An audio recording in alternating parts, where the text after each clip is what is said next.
Abraham Lincoln famously said, "If you've read it on the internet, it must be true."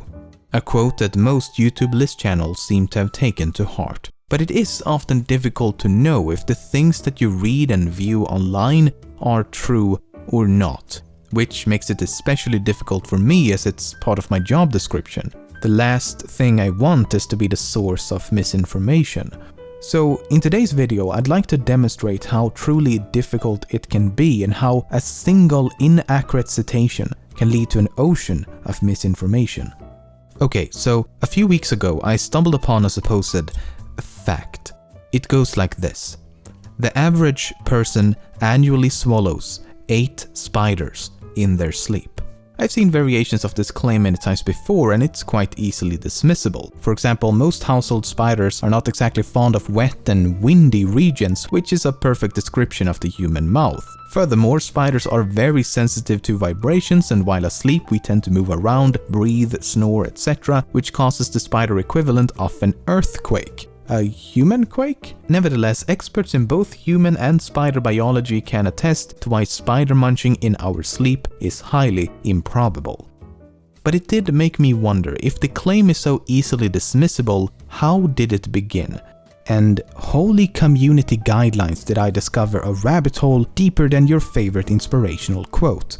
A quick search led me to an article on a website known as Snopes.com. Snopes is a website specializing in debunking urban legends, and most people seem to agree that it is a quite reputable source. In the article, they claimed that the myth gained popularity in 1993 when a columnist by the name of 𝐦𝐨𝐫𝐞𝐽 wrote an article titled "Reading is Believing" in a magazine known as PC Professional. She supposedly wrote the article, which included the 8 spiders myth, to demonstrate how people will believe anything they read online. They further claimed that she took this myth from a book released in 1954 titled Insect Fact and Folklore. So if Snopes is to be believed, the myth began with a book released in 1954. And to solidify this claim even further, you can find hundreds of articles and books telling the exact same story.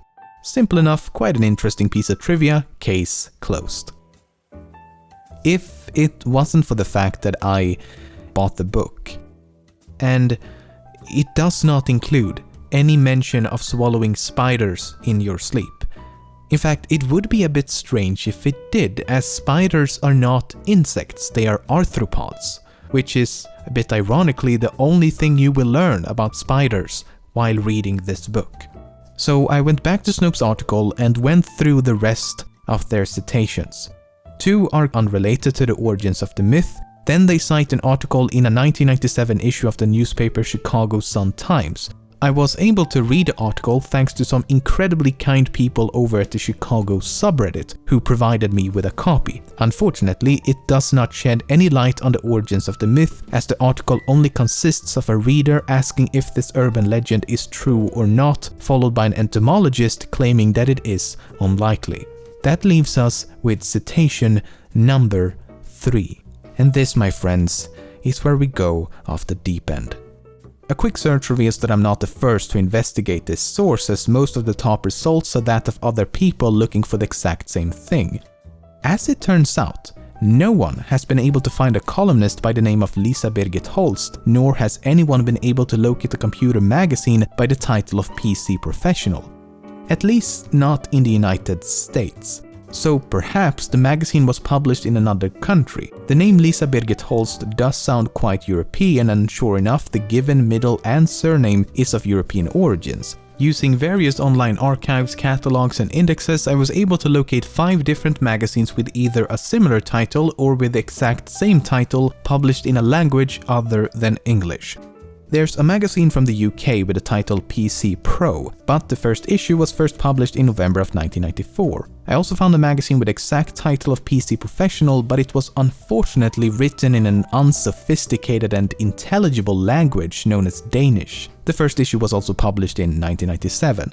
A Swedish magazine, also with the exact title of PC Professional, published a grand total of what appears to be 2 issues, one in 1992 and one in 1993.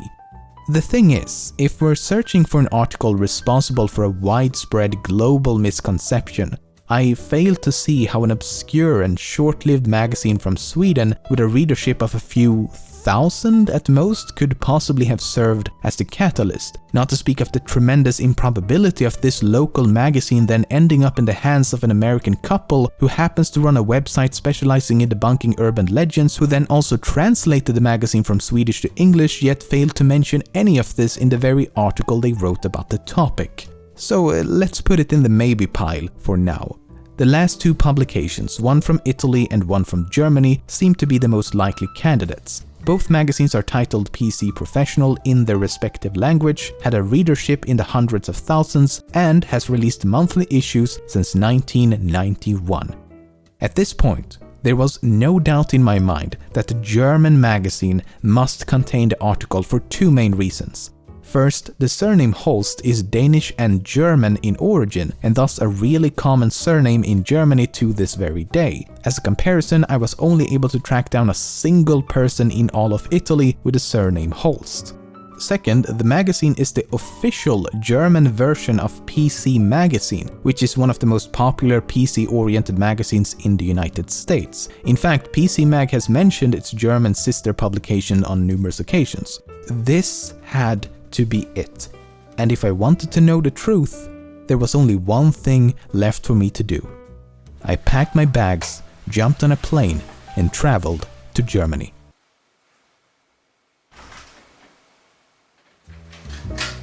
On second thought, maybe I should see if I can find it online first. I eventually found a German library that, for a small fee, could send me a scanned copy of page 71 from the 1993 January issue of PC Professional.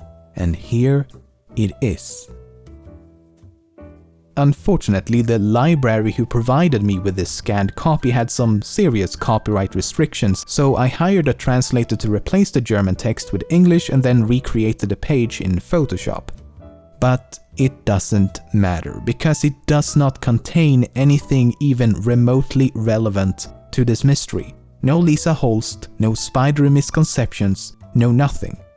And if this is not it, I highly doubt this article exists. I mean, I even clicked page 2 on Google search, so you know I've been thorough.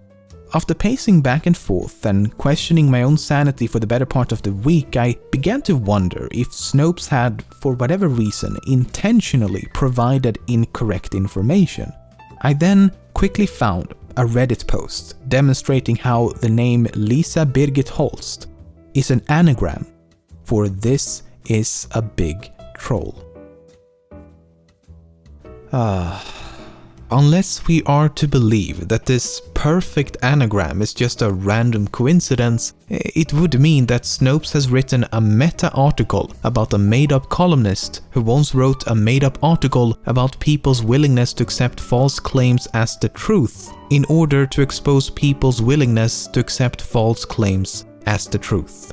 A bit convoluted, sure, but oh, did they succeed. Almost every mention of this urban legend since has been accompanied by this supposed origin story, which is of course presented as the truth, when in actuality it may be as mythical as the myth it is attempting to dispel. All of these hundreds or even thousands of authors has fallen for the exact same trap, as none of them could be bothered to validate a simple citation and gladly lifted information they assumed to be accurate. And it's easy to see why they would make that assumption, because if you search for this urban legend today, this is what you will find. Page after page of articles proudly and unknowingly presenting a fake story in order to disprove a fake story. I should also mention that I contacted Snopes on multiple occasions in the hopes that they could shed some light on the whole situation, but like everyone else before me, I received nothing but an automated reply. But even if this godforsaken article exists and the anagram is just a random coincidence, the endless retelling of this story has been told under the pretense that the Lisa Holst article exists, and not due to any prior knowledge of its existence. Because the fact still stands, no one has been able to find it. Yet everyone writes as if they have. It's the most perfect example of circular reporting I've ever come across.